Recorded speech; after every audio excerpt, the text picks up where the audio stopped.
উলাইকা হুমুল মুফলিহুন। সাদাকাল্লাহুল আযীম। বাংলাদেশ জামাত ইসলামী শাপলা হাউজিং ওয়ার্ড কর্তৃক আয়োজিত আজকের এই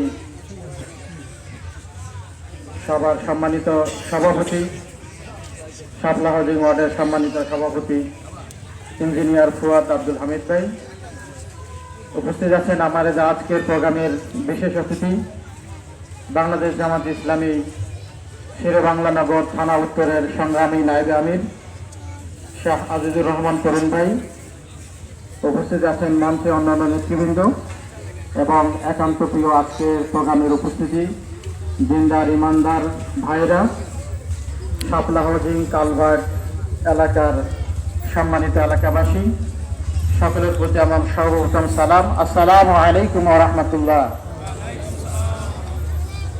সম্মানিত উপস্থিতি, আমাদের আজকের প্রোগ্রামের শুরুতে আমরা মহান রব্বুল আলমিনের শুকরিয়া আদায় করছি যে রব্বুল আলমিন আমাদেরকে সুস্থ রেখেছেন এবং সালাতুল ইশার পরে দিনে আলোচনা এখানে কিছু শোনার জন্য সুযোগ প্রদান করেছেন, এজন্য শুকরিয়া আদায় করছি, আলহামদুলিল্লাহ।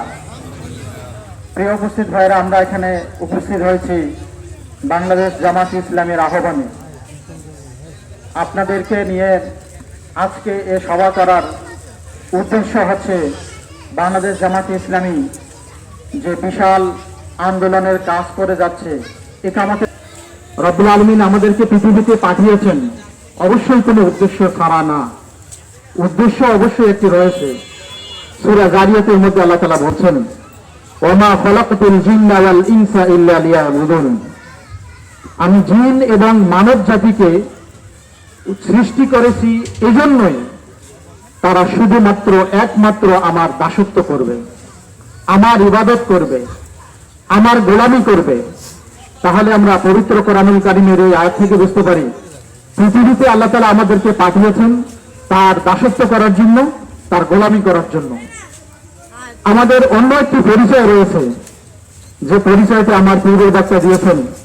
আল্লাহ তাআলা যখন মানুষকে তৈরি করার জন্য ফেরেশতা মণ্ডলীর সাথে পরামর্শ করতেছিলেন, তখন আল্লাহ তাআলা আমাদের একটা পরিচয় দিয়েছেন যে ইন্নী জাইলুন ফিল আরদি খলিফা। তার মানে হচ্ছে যে আল্লাহ তাআলা আমাদেরকে এই পৃথিবীতে পাঠিয়েছেন তার দাসত্ব করার জন্য, আর এই দাসত্বকে যাতে সঠিকভাবে আমরা পালন করতে পারি এজন্য আমাদের আর একটি পরিচয়, সেটি হলো যে আমরা আল্লাহর খলিফা অথবা আল্লাহর প্রতিনিধি।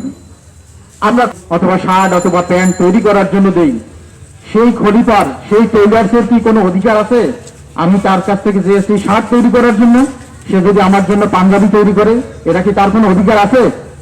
আমি তাকে প্যান্ট তৈরি করার জন্য দিয়েছি, সে যদি আমার জন্য পায়জামা তৈরি করে দেয়, তাহলে সেটা কি তার কোনো খলিফার কাজ হবে? তাহলে আল্লাহ তাআলা আমাদেরকে এই পৃথিবীতে পাঠালেন তার খলিফা হিসাবে। তাহলে এই প্রতিনিধি হিসাবে, এই খলিফা হিসাবে পৃথিবীতে আমরা এসেছি এবং আমাদের একটাই কাজ, সেটা হচ্ছে আমরা শুধুমাত্র তার দাসত্ব করব। তাহলে এই দাসত্বের পরিচয় আমাদের জীবনের প্রত্যেকটি স্তরে স্তরে দিতে হবে। কেন? আল্লাহ তাআলা বলছেন উদখুলু ফিস সিলমি কাফা, ইসলামের মধ্যে পরিপূর্ণরূপে প্রবেশ করতে হবে। আংশিকভাবে যদি ইসলামকে আমরা পালন করি তাহলে সেটা হবে না। আল্লাহ তাআলা কোরআনুল কারীমের অন্য জায়গায় বলছেন আফাতুমিনুনা বিবাযিল কিতাবি ওয়া তাকফুরুনা বিবায। তোমরা যদি কোরআনের কিছু অংশের প্রতি ঈমান আনো আর কিছু অংশের প্রতি ঈমান আনো না, তার মানে কোরআনের কিছু অংশ মানবে আর কিছু অংশ মানবে না, তাহলে তোমাদের কি হবে? আফাতুমিনুনা বিবাযিল কিতাবি ওয়া তাকফুরুনা বিবায ফামা জাযাউ মান ইয়াফআলু ফিদ দুনিয়া খিজুন ওয়া ফিল আখিরাতি আযাবুন শাদীদ। যদি এরকম আমরা করি, কোরআনের কিছু অংশ, ইসলামের কিছু অংশ যদি আমরা মানি আর কিছু অংশ যদি আমরা না মানি, তাহলে পৃথিবীতে আমাদের জন্য রয়েছে লাঞ্ছনা, বঞ্চনা, তিরস্কার, অপমান, আর আখিরাতে আল্লাহর কাছে রয়েছে কঠিন শাস্তি। তাহলে আমরা যদি এই পৃথিবীর কাজ, আল্লাহ তাআলার দাসত্বের পরিচয়, তাহলে আমাদের কি কিছু কিছু জায়গায় দিলে হবে? কি বলেন আপনারা? হবে? আমরা যেমন আল্লাহ তাআলার প্রতিনিধিত্বের, দাসত্বের পরিচয় দেওয়ার জন্য 5 ওয়াক্ত নামাজের জন্য যখন মসজিদে ডাকা হচ্ছে, সেখানে আমরা যাইতেছি, সবাই মিলে কাঁধে কাঁধ রেখে, কাঁধে কাঁধ মিলিয়ে আমরা নামাজ আদায় করতেছি। অথচ বাইরে আসার পর আমি যখন আমার কর্মজীবন শুরু করতেছি, আমার যখন চাকরি জীবন শুরু করতেছি, আমার পারিবারিক জীবন শুরু করতেছি, আমার সামাজিক জীবন শুরু করতেছি, আমার রাষ্ট্রীয় জীবন শুরু করতেছি, আমার আর্থিক লেনদেন শুরু করতেছি, সবগুলো হচ্ছে আল্লাহ দাসত্বের পরিপন্থী।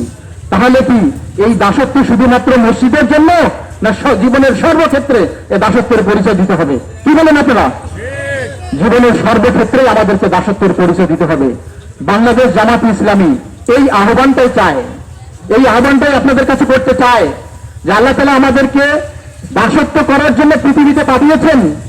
আমরা শুধু মসজিদে গিয়ে 5 ওয়াক্ত নামাজের আহ্বানে সাড়া দিয়ে আল্লাহ দাসত্বের পরিচয় দিলাম, কিন্তু বাইরে এসে আমরা দাসত্ব করতেছি তাগুতের, বাইরে এসে আমরা দাসত্ব করতেছি আল্লাহর পরিশক্তির।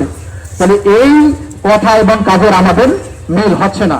বাংলাদেশ জামাত ইসলামী এজন্য সকলের কাছে আহ্বান জানাচ্ছে যে আসুন, আমরা যেমন মসজিদে যাচ্ছি আল্লাহর দাসত্বের পরিচয় দেওয়ার জন্য, আমরা যখন রমজানের রোজা পালন করতেছি আল্লাহর দাসত্বের পরিচয় দেওয়ার জন্য, এজন্য জীবনের অন্যান্য সকল ক্ষেত্রে আমরা যেন পরিপূর্ণরূপে আল্লাহর দাসত্বের পরিচয় দিতে পারি।